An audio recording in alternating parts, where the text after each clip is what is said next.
Hello everyone. This is Tobi from the Phuket Meditation Center, and you're listening to the Dharana Meditation Podcast. Let's sit together, calm the busy mind, and explore topics concerning character development, meditative training, and deeper self-knowledge.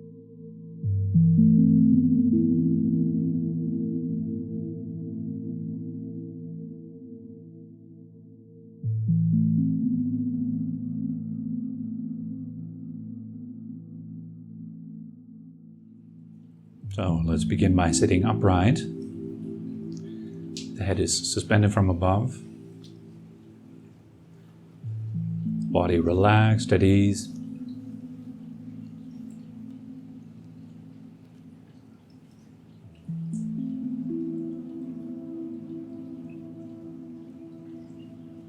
Let your body become as still as possible. Want to avoid all unnecessary fidgeting around. Of course, you can move when it's really necessary. Otherwise, we cultivate release, relaxation, letting go of tension, of fighting, of resisting, and so on.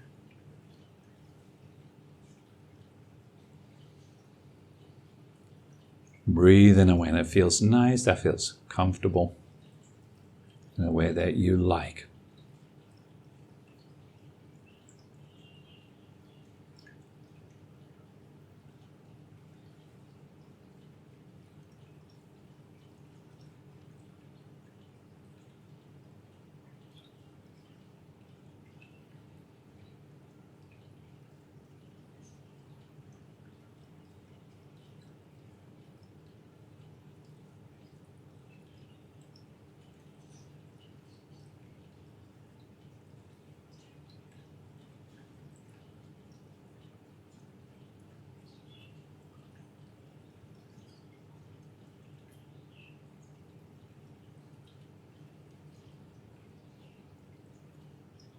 Let the breath gradually settle down in the body. Slow down. Just following its own nature as we sit here quietly. Everything will begin to settle.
Gently smile a bit with your lips, your eyes. Receive yourself with kindness, with compassion. Giving yourself space to be. Allow this moment to be as it is.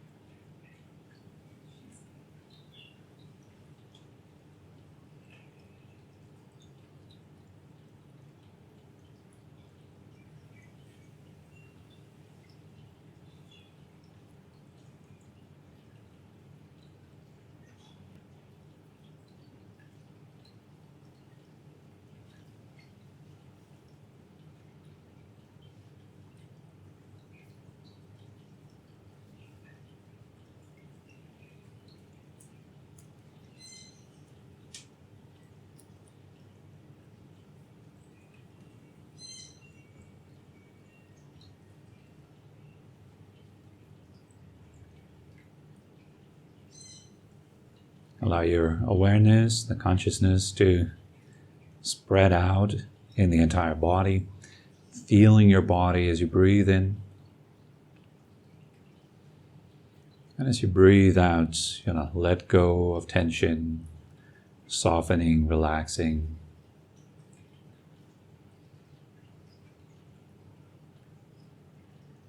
Let your body become more and more transparent, open, soft.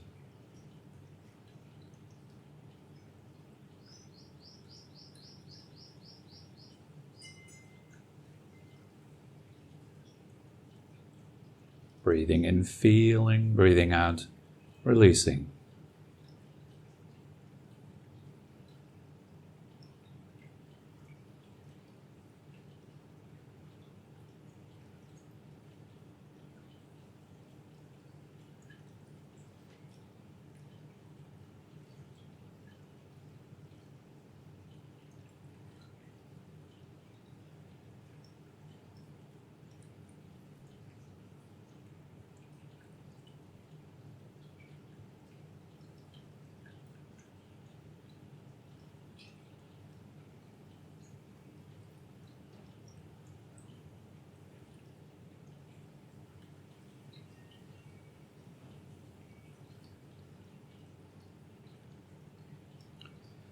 No matter what you experience, let your response be relaxation, softening, letting go,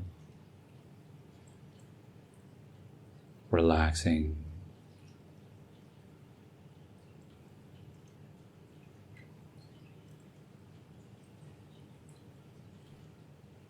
It doesn't really matter whether what you experience is pleasant, unpleasant, or neutral.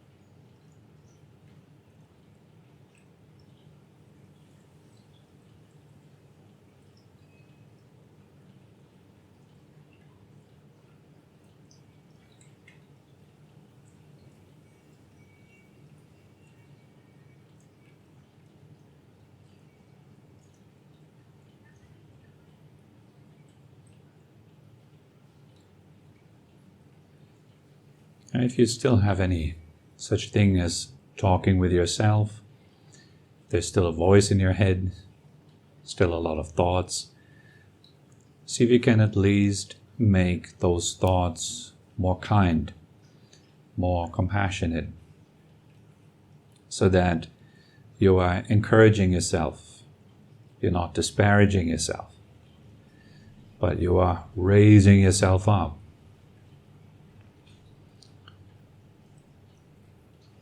Pointing to the possibility of releasing, relaxing, remaining centered,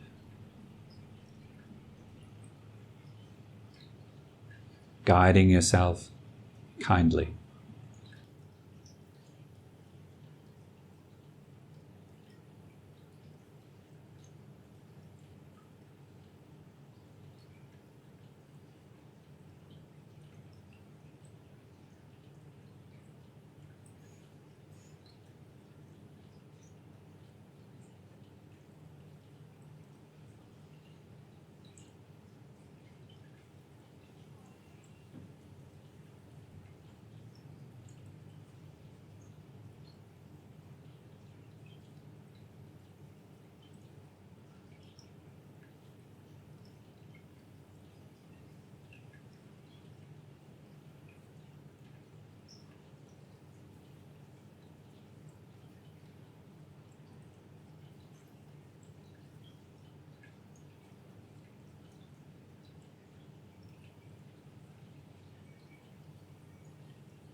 And of course, much better than talking with yourself on the level of the intellect is if you talk with yourself on the level of physical release, softening all this unnecessary tension, teaching your nervous system directly what it feels like to be at ease, no matter the circumstances.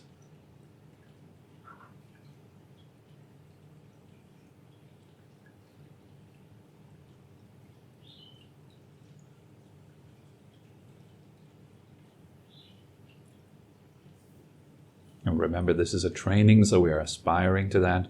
In no means do you need to be perfect at that.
Notice what you're doing well.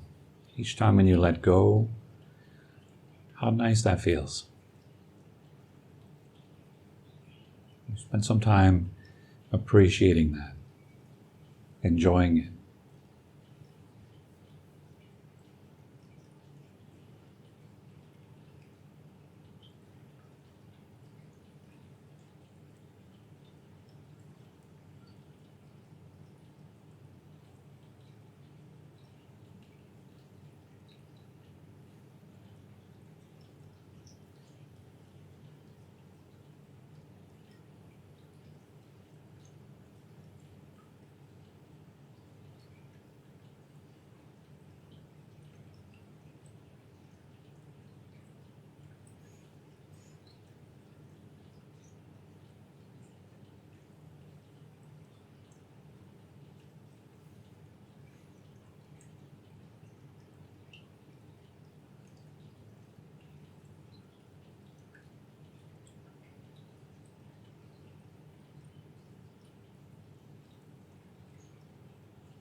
And we just sit within this presence, then your presence within presence as such. Notice what you experience right now.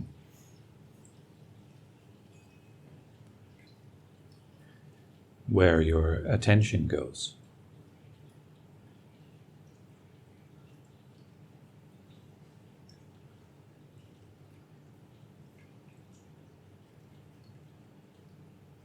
Noticing the aliveness in your own body and around you in the form of feeling and sound.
Every time you notice that the mind wanders off into the past or the future, thinking about other things, just notice and gently come back,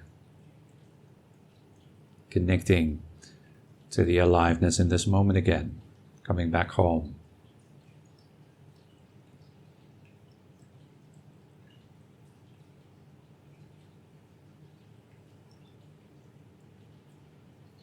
Actually experiencing life rather than thinking about it.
Perceiving the aliveness in every experience, every thought, every sound, every feeling.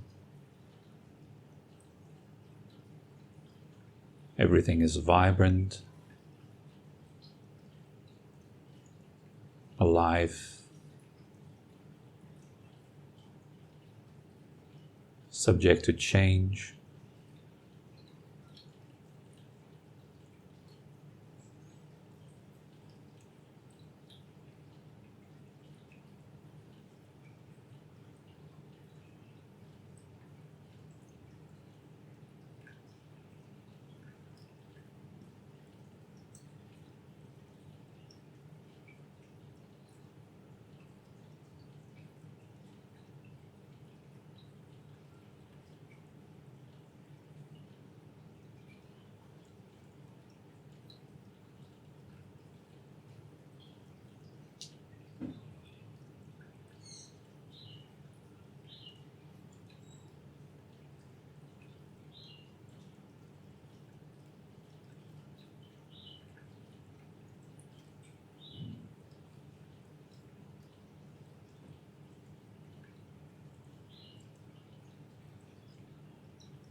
Set your mind free, let the thoughts arise and pass.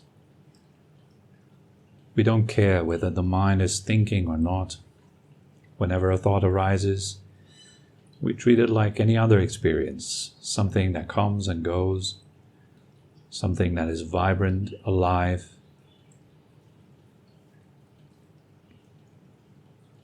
Something that passes through your being.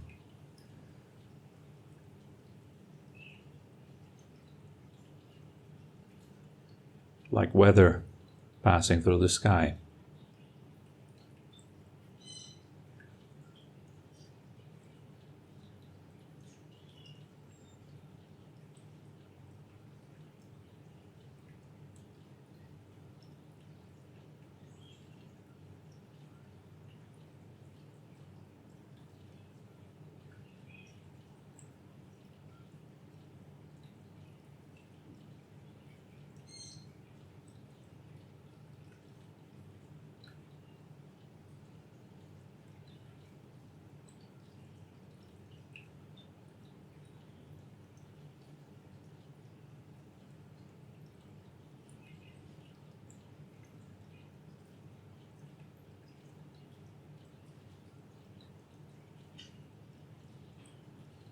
just rest with this knowing quality.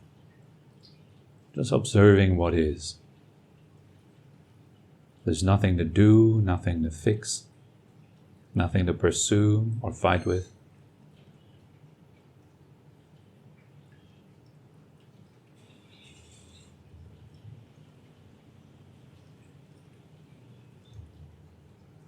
Just experiences arising, changing, and passing within your being.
As you become more open, more present, you will notice that sometimes you are simply just here in silence. There's no words, no narrative, no commentary.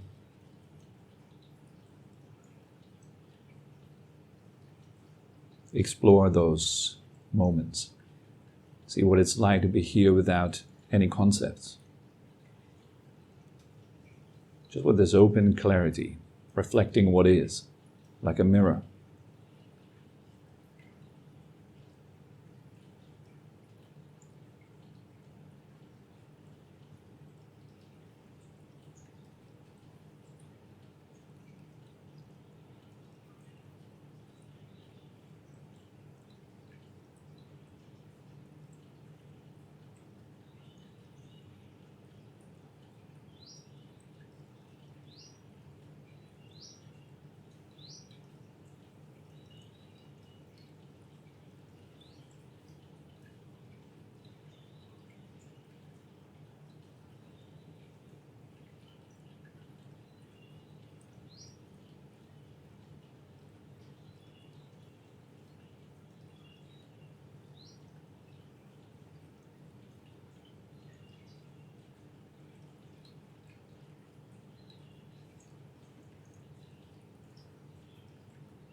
Exploring this silence will bring you deeper into it.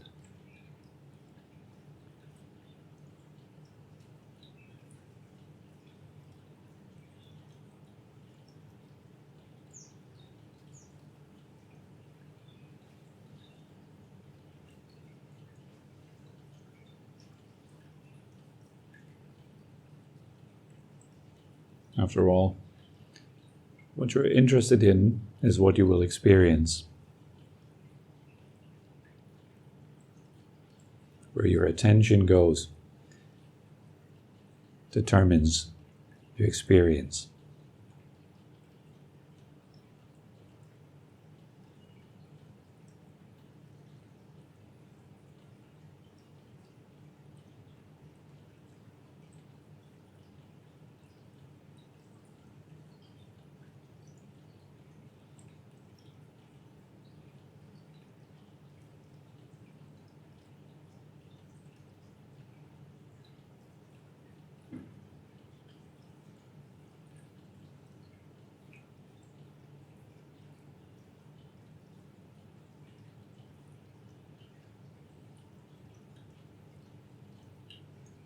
Of course, if you're more interested in your thoughts will come to the foreground, and silence recedes into the background. Works the other way around as well.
And from within this silence, let your attention rest with the breathing.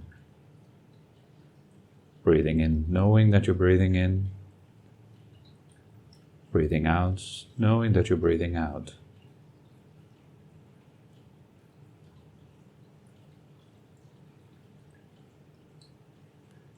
Gently keeping the breath in mind.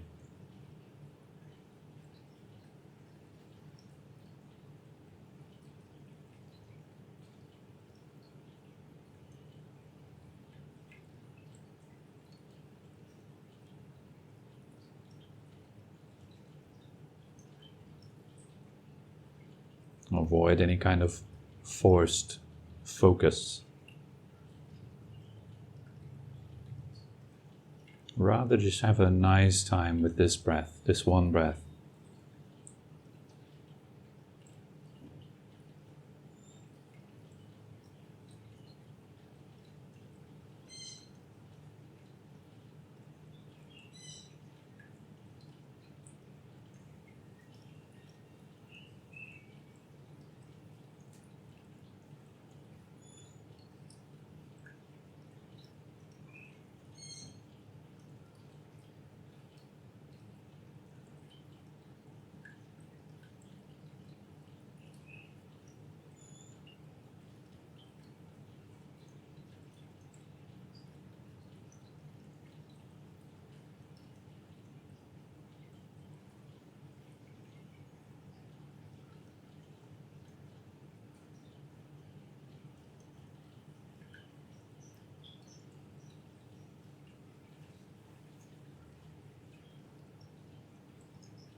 In your own time, you can slowly come back if you like, gently stretch your body a bit, making sure that you remain centered within the breathing and your body awareness.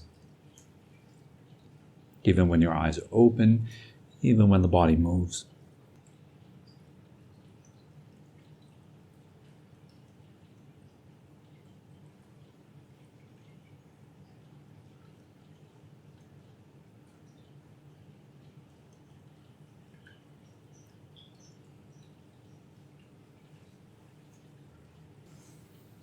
Good morning, everyone. Good to see you.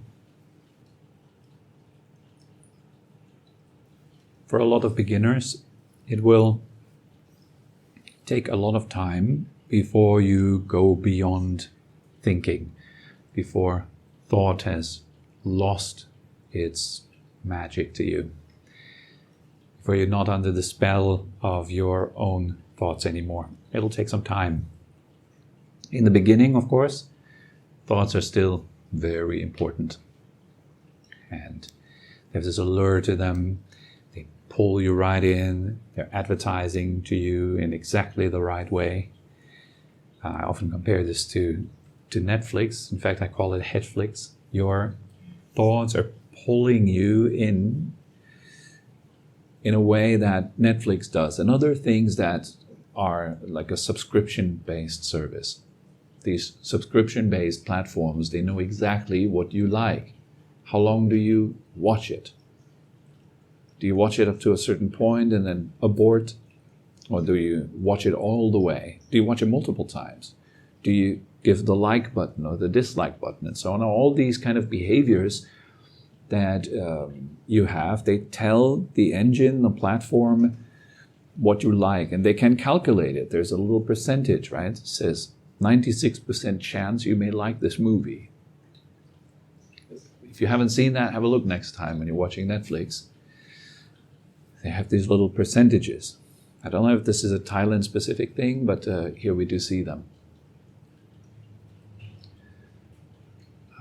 In a similar way, a kind of much more insidious, much worse, much more dense in its quality, it's our own mind. Also knows exactly what kind of content you would watch. So we're in our own mental bubble all the time. It gives you exactly the content that you love. And that doesn't mean it's got to be only happy movies, right? You have different tastes. Some people love horror movies. Others, they love dramas. Some people love funny family movies. Pixar or something like this, cartoons, funny stuff, comedy. There's plenty of things that you may like. And for your mind, it's kind of the same thing. It shows you movies about who you are, for example. It shows you movies about what may happen to you in the future or what happened to you in the past. Like some movies, they're about past events, right? Braveheart or something like that is way back in the past, or if movies are, in the future, that play in the future. In the same way, your mind shows you movies that show you your future, they show you your past, and these movies can be shown within a very specific context. Context of a drama, context of happy entertainment,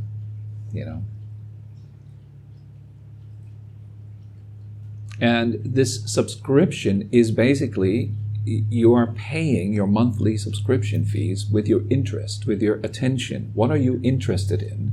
What do you pay attention to? That's your currency. Your currency with which you are paying is your attention. And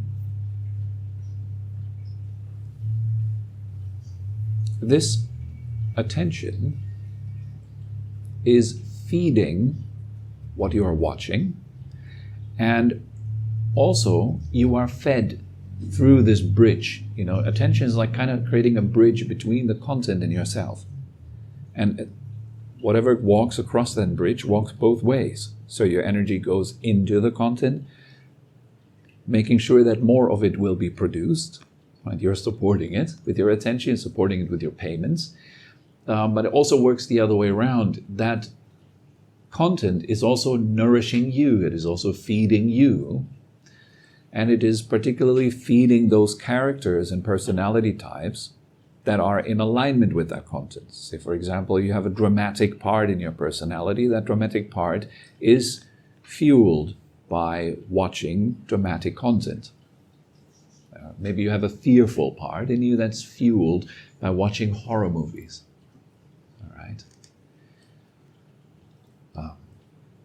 And so since this works both ways, it is a wise thing to actually engage in these platforms that are externalized, such as Netflix and so on, as well as the internalized version, with mindfulness, with care, with attention.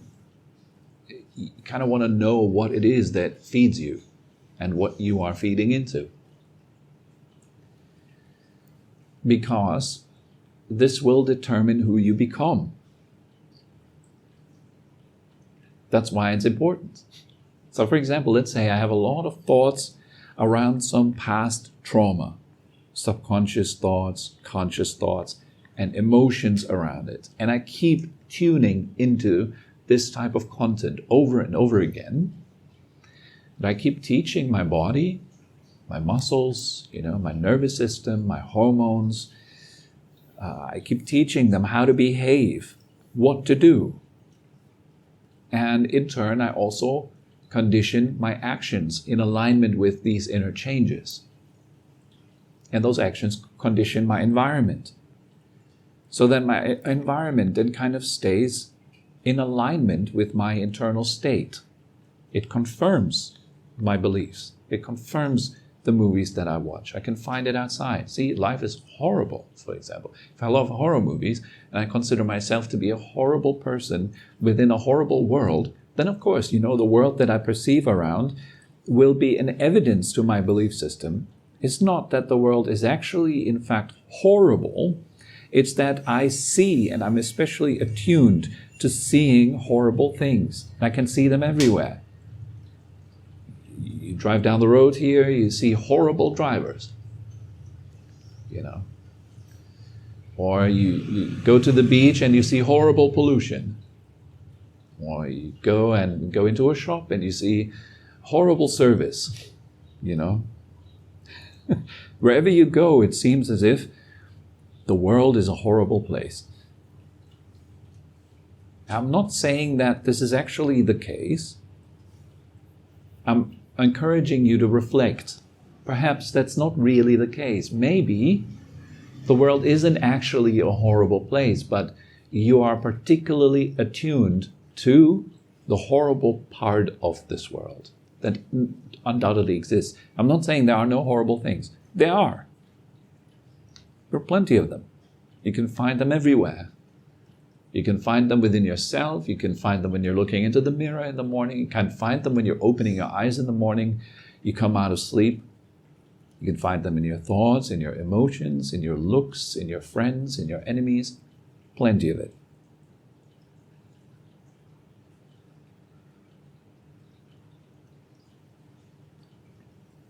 Maybe you love outrageous content. And outrage is your thing. Being offended at everything. Being annoyed at everything. Seeing annoying people everywhere. Seeing people who are not doing what they should be doing.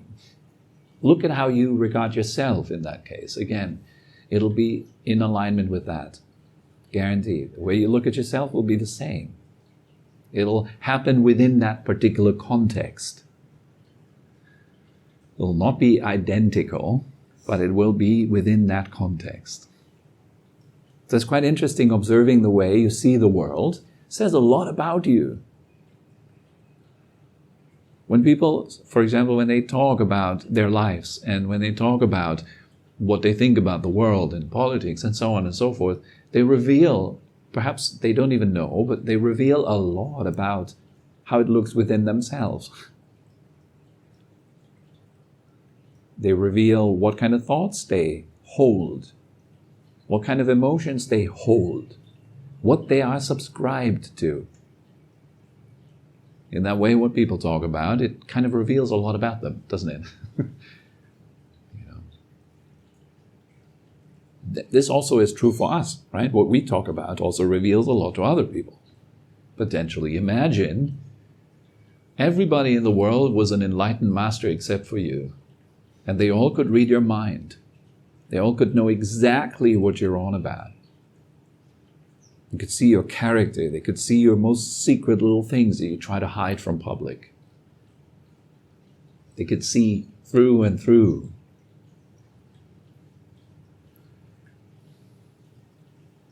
And you're the only one that is kind of like stumbling around trying to find your way. But fortunately, you're surrounded by great masters. They're all here to help you. They're all here to point out things to you. An especially valuable thing to be pointed out to is, here, you are hurting right here. It's like what doctors do, right? They have that little hammers and they squeeze your arms and they go, does it hurt here? Does it hurt there? Until they hit the right spot and you go, ow, that hurts. So the doctor then knows that's feedback. It's feedback. It's nothing more than that. It's just information. For the doctor, it's just information. The doctor now knows, there's something wrong here. So now we've targeted a location. Doctor is asking you questions, like, okay, how does it feel like when you're eating fast food, when you're eating deep fried stuff, when you eat vegetables, when you eat red meat, and so on? Like, does it change anything? If you notice sleep quality and so on, everything gives you feedback. In fact, the point is we're just not listening to it. Life is continuously giving us feedback all the time.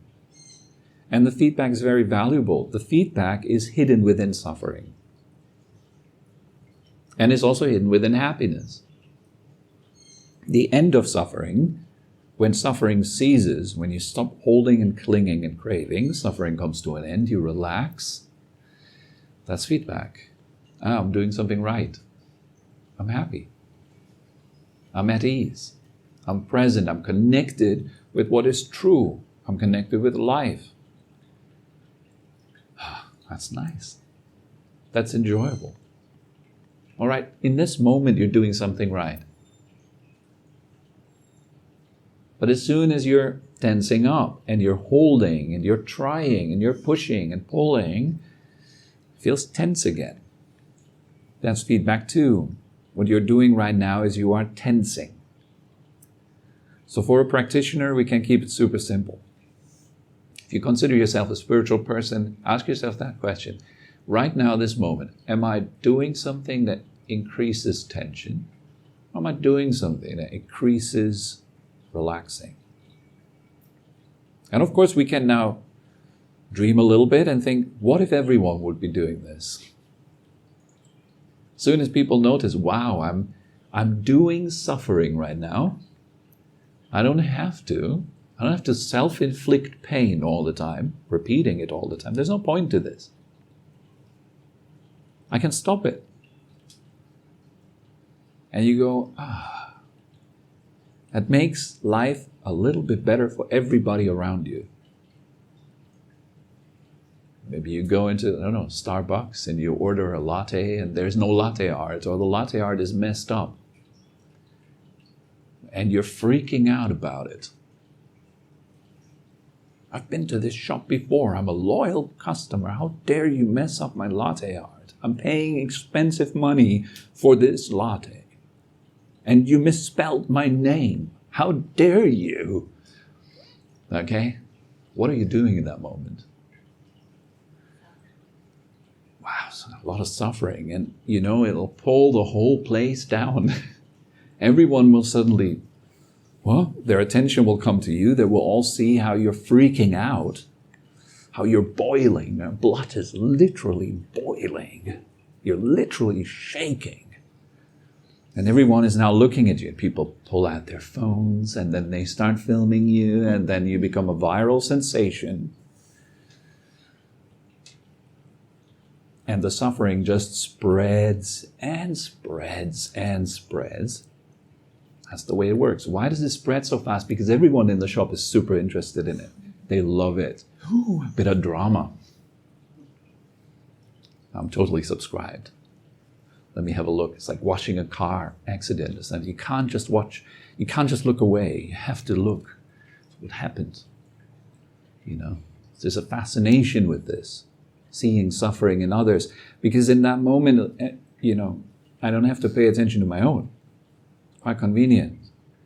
I can then at least feel, wow, I'm a little bit better than that person that freaks out about a latte. I'm pretty good, actually. I'm okay. Like, we have feedback again, information that tells us you're doing all right, a bit better than that person.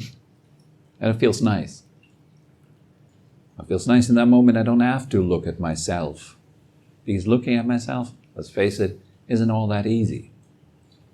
When I sit down and I look at myself, I see, there's a lot of knee pain and back pain and impatience, and I don't know what to do. I don't know who I am, and this is strange, and when does the bell ring? It's not at all that comfortable. I have to learn to become comfortable with myself. That's what we do here. That's why we keep coming back to it and practice and, challenge ourselves a bit to learn to respond to life, to truth, with ease, with relaxation, with comfort, with space. Just like a happy, relaxed person would. And that doesn't come natural. It's not easy. It's much more easy to be angry, outraged, to find fault. This is wrong and that is wrong. What the hell is he talking about? Bullshit. And this comes easy. That's easy. It's much harder to find what's good about ourselves, for example. What's good about me? Anything that you did today that was really good? Anything coming to mind? Something good? Something that was a bit challenging, but you still did it? Anything will come to mind right now, right? Maybe you're scanning, you're browsing. Did I do something good today? That's already good. You could do that every evening. Look back at your day, ask yourself, did I do something good today? Shifting your attention over to what is positive, uplifting, happy, helpful, beneficial, healthy, healing, Then keep doing that. And release all this stuff, all this holding, all this tension, all this bitterness, all the tension between your eyes and in your heart and in your belly. Train to let go, not only just for your own sake, but for everyone around you. You kind of want to liberate others from your suffering. That's what this path is about when you're thinking in terms of compassion. May I free the world from my pain, from my anger, from my hurt, from my trauma. May I free this place from all this tension. And may I add comfort, ease, so that people around me can be free. They don't have to constantly walk on eggshells around me and try to say the right thing, otherwise I'm going to freak out on them. They can relax. Makes the world a better place. And we do this through ourselves. This is why you matter, each and every one of us here in this room. This is why we matter. This is a great responsibility. You're not just here for yourself. In fact, you don't matter at all. Unless you become a gateway for good to pour into this world. Then, truly, truly, you matter because of that. This is the only reason why. I don't see any other reason why I would matter. I would matter because I am a gateway for good. Through my practice, not through what I'm saying. I can be quite pretentious. I can sit here and say, you need to be good, goodness and all that kind of stuff. And myself, I'm not doing any of it. That's easy. But the doing is within release, in letting go of tension. To whatever extent you're possible, liberate this room from tension. Step by step, one by one. All right, so that's all that comes to mind for this morning. Are there any questions? We hope you enjoyed this episode and had a meaningful time. For more information and upcoming events, head over to our website at phuket-meditation.com. Thank you very much for listening and have a wonderful day.